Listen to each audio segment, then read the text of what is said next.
Hello and welcome back to Bicyclelegs and another edition of Anniversary Albums. Today we're going to be looking at albums that are having a significant anniversary in the month of August 2024. For those of you who are new to the channel, when I say significant anniversary, I'm talking about one that ends in a 5 or a 0. So 50th, 25th, 40th, 35th, that sort of thing. You'll get the hang of it as we go along. As always, I've picked 10 albums, so I've left a bunch out. Please do let me know in the comments which ones you think I should have included. I will give you a hint with this month's, because I think this is the first time in any of my anniversary albums that I don't have a single album out of the 10 that I'm talking about from the 80s. So I thought that was an interesting stat.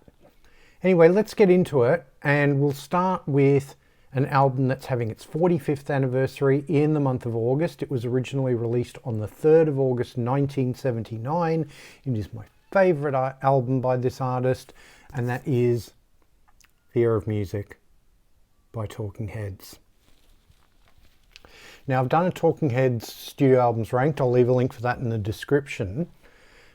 But this is my favourite Talking Heads album. Spoilers. Just, I don't know, there's such a great feel to this album. They're starting to head towards where they would go with Remain in Light, but they're not quite there yet. This album has like a paranoid feel to it that I absolutely love.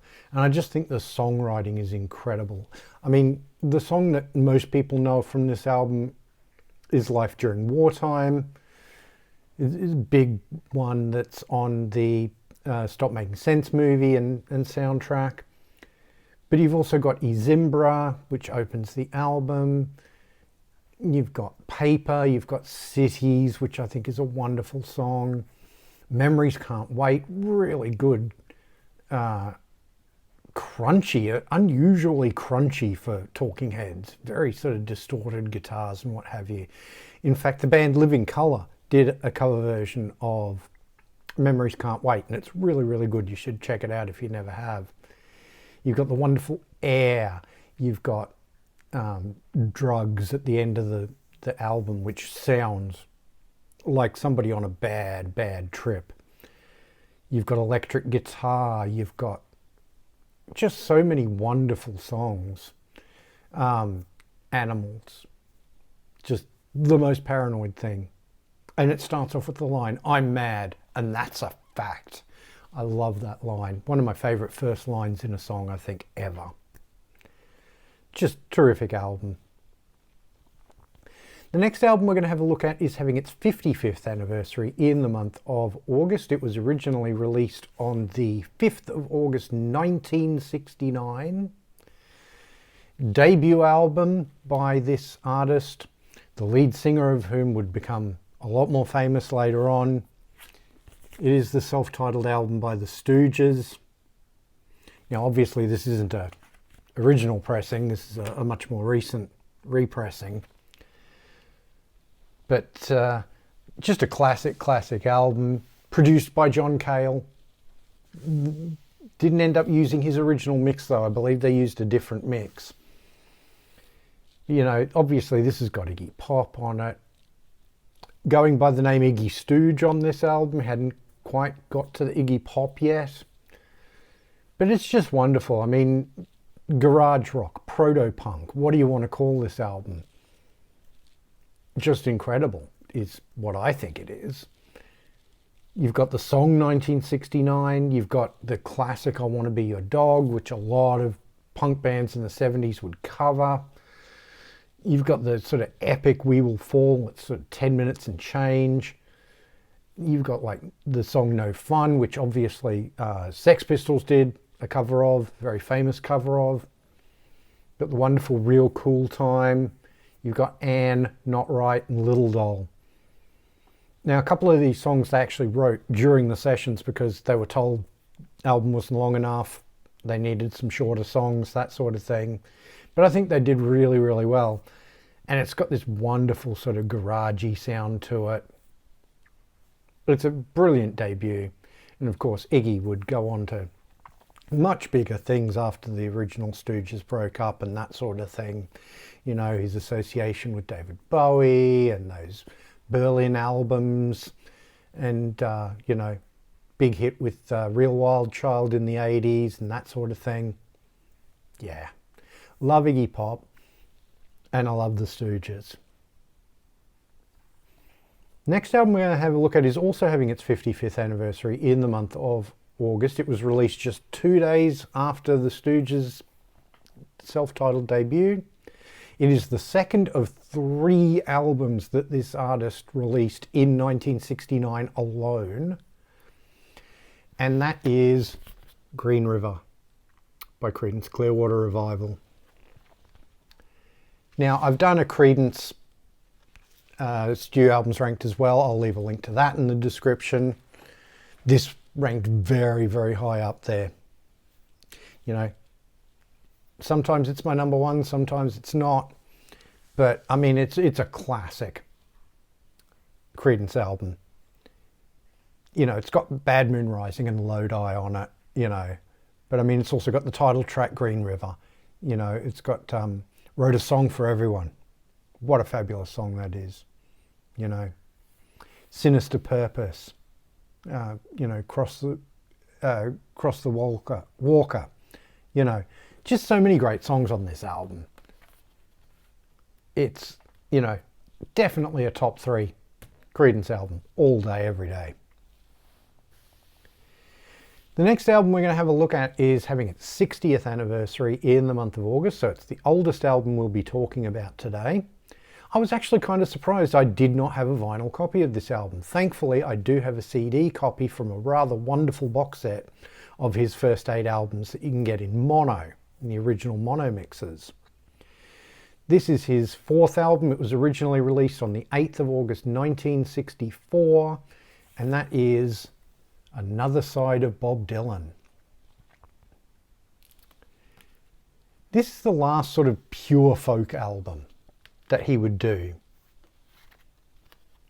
And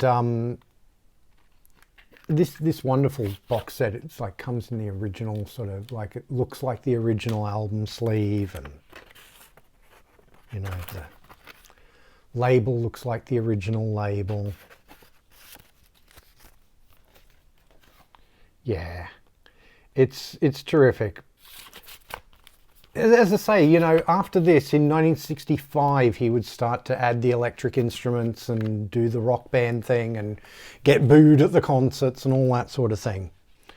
But I mean, this has got All I Really Wanted to Do, which is, you know, just a Dylan classic, isn't it? You know, It Ain't Me, Babe. But, you know, it's also got I Shall Be Free, you know, Spanish Harlem Incident. Just so many great Dylan songs. And this is, as I say, the last album he'd do where it was just sort of his guitar and harmonica, occasionally piano. I love that early Dylan. I love the later Dylan too. I'm a big Dylan fan. I wasn't when I was a kid though. When I grew up, I couldn't handle Dylan's voice. I loved his songs. I loved them when other people sang them.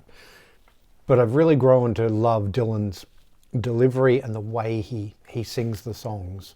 So if you're one of those people who's, you know, not been a big fan of Dylan's voice, I would say keep persisting with those albums. And I think eventually you'll find that his delivery and the way he makes those lyrics come through might just grow on you, and you might sort of get past maybe the technical deficiencies that his voice might have. But I actually have come to really appreciate him as a singer as well as a songwriter. The next album we're going to have a look at is having its 45th anniversary in the month of August. It was originally released on the 10th of August 1979. Smash hit album, but it would be followed by a much bigger smash hit album, Michael Jackson's Off the Wall. This is sort of Michael Jackson's sort of peak disco. You know, it's got Don't Stop Till You Get Enough. You know, which I love that song to death. Rock With You, another big hit for him. Title track Off the Wall. He does a version of Girlfriend by Paul McCartney, which would sort of sow the seeds for some Paul McCartney collaborations going forward. She's Out of My Life is one of his most beautiful and tender ballads. You know, Working Day and Night, Get on the Floor, just really, really funky. I Can't Help It, Burn This Disco Out. Yeah. Terrific album. I mean, you've got to have a bit of a taste for disco. I'm not a huge disco fan, but I love it when it's done well. And I think Michael Jackson does it really, really well. The next album we're going to have a look at is also having its 45th anniversary in the month of August. It was originally released a week later on the 17th of August 1979. You will be very familiar with this album cover if you've ever watched Grant's Rock Warehouse or The Contrarians, any show that Grant Arthur has been on, because it's always in the background when he's doing his shows. And that is Drums and Wires by XTC. Now, I've done an XTC studio albums ranked as well. I'll leave a link for that in the description. What an album. I mean, just, they lost Barry Andrews, their keyboard player. They didn't replace him with a keyboard player, they replaced him with a second guitarist in Dave Gregory. And Dave Gregory would be there almost up until the end. He would leave just as the last two Apple Venus albums were being recorded and released. Also get some slightly different track listings on this album depending on which territory you're in. I mean, it's got the big hit Making Plans for Nigel on it. It's got Wonderful Helicopter, which is really sort of pogo-y, and I love it to death. This version that I've got, the Australian pressing, has Life Begins at the Hop, which is an earlier single as the third track. You know, the original UK release had Day In, Day Out, which is another Colin Moulding song, which I really, really love. When You're Near Me, I Have Difficulty is a great song. 10 Feet Tall. Roads Girdle the Globe, sort of. Andy Partridge doesn't like cars and driving. I don't think he actually knows how to drive. Or if he does, he really hates it. And he's written a few songs about sort of, you know, wanting to get cars off the road and that sort of thing. You got the wonderful Reel by Reel, Millions.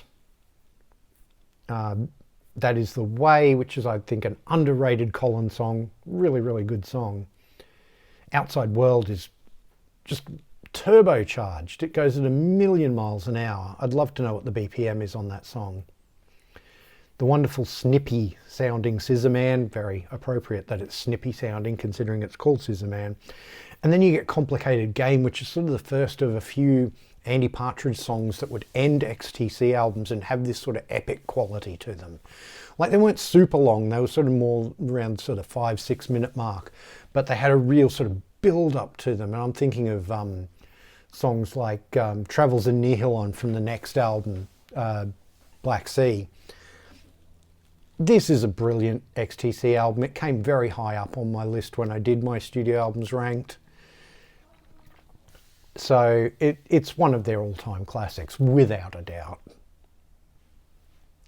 The next album we're going to have a look at is having its 50th anniversary in the month of August. It was originally released on the 19th of August 1974, and that is Pussycats by Harry Nilsson. Produced by John Lennon, recorded during John Lennon's Lost Weekend when he'd broken up with Yoko. He was together with May Pang. He'd gone out to Los Angeles for a little while. Lennon and Nilsson were sort of known for getting in trouble, hitting the booze and the cocaine and that sort of thing, getting thrown out of like a Smothers Brothers concert and things like that. In the meantime, they made this album. I don't know if it's one of the very best Nilsson albums, but I don't know that Nilsson ever did a really bad album, and I love Nilsson's voice. He is one of my absolute favourite singers. He's one of those few singers that I use the old cliche on, that I could listen to him singing the phone book. I love his voice that much. This album's got like a combination of some cover versions and some Nilsson originals. There's even Mucho Mungo, which has John Lennon getting a writing credit. But you've also got, you know, his cover version of Save the Last Dance for Me and Many Rivers to Cross and Subterranean Homesick Blues. But you've also got Don't Forget Me, All My Life, Old Forgotten Soldier. You know, there's a lot of good stuff on here. Is it up with some of his really, really best work? Maybe not. But I still think it's a worthy album of Nilsson. And it's an interesting snapshot of that sort of lost weekend period of John Lennon as well. So, yeah, I definitely an album that's worth checking out.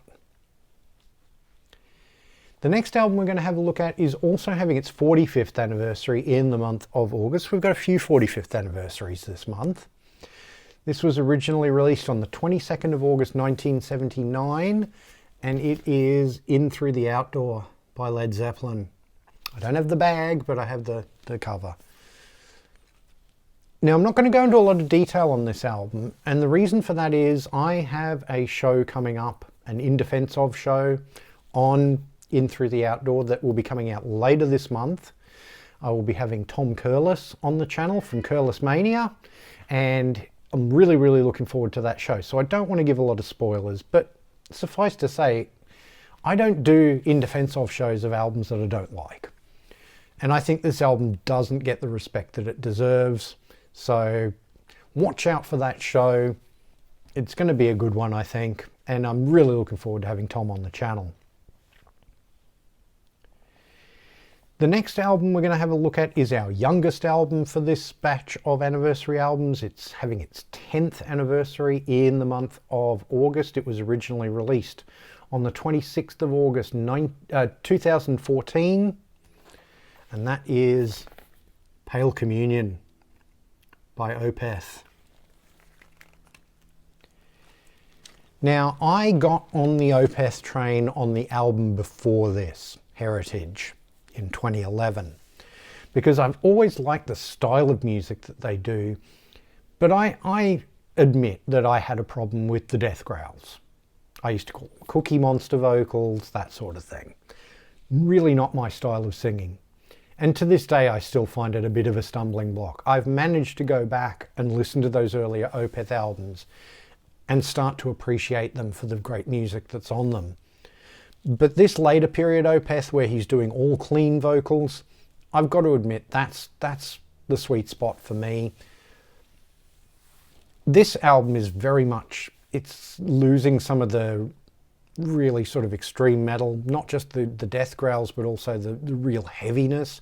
It's still got its heavy passages, but this is very much a progressive rock album in that sort of 70s style, but with a bit of a harder edge. I really, really like this album though. You know, you've got songs like River and Eternal Rains Will Come, Cusp of Eternity, Faith in Others. It's a really great album. I probably like Heritage just a little bit better, but the albums that they've done since that sort of 2011, all of them I really, really like. And as I say, I managed to go back, and some of the earlier Opeth albums I've started to really, really like too. When I get a little bit more familiar with that earlier stuff, I may even look at doing a studio albums ranked on Opeth, something like that. So stay tuned for that. Hopefully it'll come in the coming months. And then the last album we're going to have a look at is having its 50th anniversary in the month of August. It was originally released on the 30th of August 1974. And that is New Skin for the Old Ceremony by Leonard Cohen. Now, this cover you may not recognise. This is the cover we actually got in Australia. I'll put up on the screen now the cover that a lot of the rest of the world got. I think it's a much better cover than just this sort of plain photo of Leonard Cohen that you get on this Australian issue. But this is one of his great sort of albums from the 70s, you know, very acoustic, little bits of drums and electric guitar and that sort of thing, sort of creeping in and that sort of thing. You know, you've got some classic Leonard Cohen songs on here, like Chelsea Hotel No. 2, Who by Fire, you know, Is That What You Wanted, which I really love. I love Phil Commander Cohen, great song. Lover, Lover, Lover. Why Don't You Try? There Is a War. A Singer Must Die. Great, great Leonard Cohen song, that one. I Tried to Leave You. Leaving Green Sleeves. There's just so many good songs on this album. Maybe this one doesn't get as recognised as some of the really early Leonard Cohen albums, or even some of that sort of 80s revival, you know, sort of Various Positions and I'm Your Man. But I think it's a great Leonard Cohen album. So there you have it. Those are my 10 anniversary albums for the month of August 2024. As I said, please, in the comments, let me know which ones of these albums you love, which ones maybe you don't care for so much, and absolutely let me know which albums I didn't include that you think I should have, because you guys always come up with great suggestions. And sometimes they're things that were on my longer list, other times they're things I didn't even think of. And I love it when you guys come up with those, because it makes me go and listen to those albums. Please do like, share and subscribe. It really does help the channel out. If you're new to the channel, please go and have a look at some of my other videos. I've got everything playlisted, so if you want to look at some of my other anniversary album shows, I have a playlist for those. If you want to look at some of my studio albums ranked shows, a playlist for those, or my panels, playlist for those, or if you want to see my appearances on other people's channels, such as Curless Mania, I also have a playlist for those. If you want to follow me on social media, I'm at bicyclelegs on Instagram, Twitter, and a bunch of other places. I also have a dedicated Bicyclelegs Facebook page. Links are all in the doobly-doo. Please do give those all a follow and join in the conversation. I'd really love to have you there. Thank you very much for watching, and I'll see you in the next one.